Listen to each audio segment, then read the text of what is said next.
Hello, my name is Bill Haley, and this is for Haley2024 the Movement, Government Reform Ideas. Now, this video is going to be on mandating people buy government services. So instead of taxes, I want to switch to mandating people buy government services through the free enterprise system mostly. So this is going to be mostly going into this. I know there's going to be problems, but we need to go towards this. Maybe not all the way there, but towards it. And I have a system for this. So let's go through. And so instead of taxes, instead of borrowing, instead of monetizing the debt or not monetizing the government services, we mandate people buy government services. So what we're talking about is mandating people buy cop services, soldier services, government protection services, education, roads, all this stuff in the free enterprise system versus government provision through taxes. So because economics is very complicated with hundreds of factors, it's wise to simplify the situation to see the actual effects of what we're trying to do here. So we'll do a very simple economy so people can understand how we're doing this. Let's go to a very simple economy of 10 people going to the market every Saturday. Every person brings 10 items and $10. All items are $1 and everybody trades. Everyone leaves with $10 and 10 different items. Money is used to simplify the trade. Everyone buys 2 items from at least one person. That's just because you're not buying from yourself.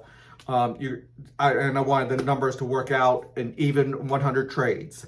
10 trades per person.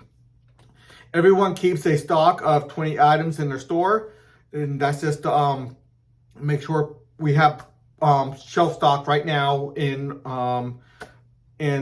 our economy. So that's just something I wanted to make sure we had there. Simple economy still. Okay, everyone agrees that there is a need for a policeman and a soldier. Everyone agrees that 2 of them should take on that full-time role for the price of $10 a week each, and all 10, so they get the average income, and all 10 of them should contribute money to these government services valued at $20. Mandate people buy the law enforcement services with proper oversight and structure, and mandate people buy the military services with proper oversight and structure.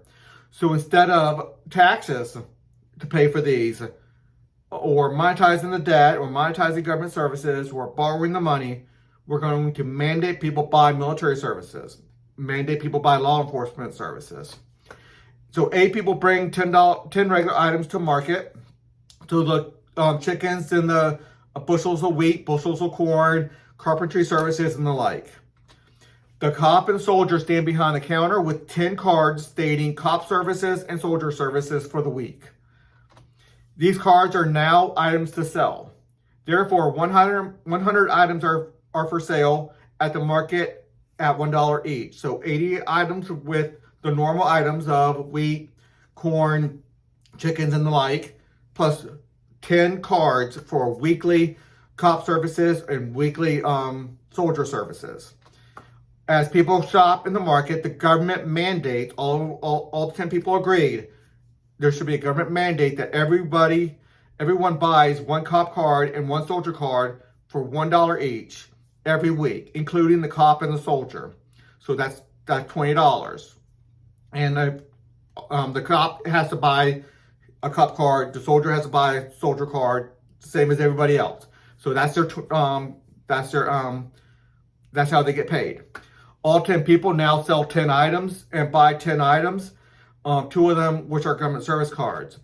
Everyone buys items for $1 and keeps $1. So you do not get that tax discouragement from that trade. So no longer do you have to say, I'm gonna have to pay $1.25 and the seller only gets $1 because 25 cents goes towards taxes. So you don't have to overcome that gap in the price agreement. As long as 2 people can agree, just at the bare minimum, overlap on that agreement on price, the transaction can happen. Everyone came with $10 and 10 items. Everyone leaves with $10 and 10 items. There are some practical concerns why all government services cannot move from taxes to the mandate. However, there should be significant movement in this direction. and we can talk about that another time. This video is not for that. Having a minimum base on taxes helps also keep the tax rate lower. So if we do have to do some taxes, have a minimum there. That keeps the tax rate low. The tax rates being low, the higher the tax rate, the lower number of taxable transactions, just because of overlap of agreements on the price between the buyer and the seller. When it can't overcome the tax rate, it doesn't happen.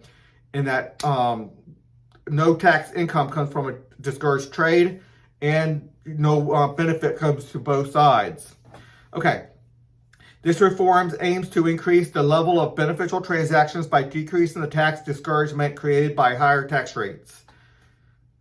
Having competition in mandatory services also are beneficial. So with 10 people, yeah, you can't have but one cop and you cannot have but one soldier.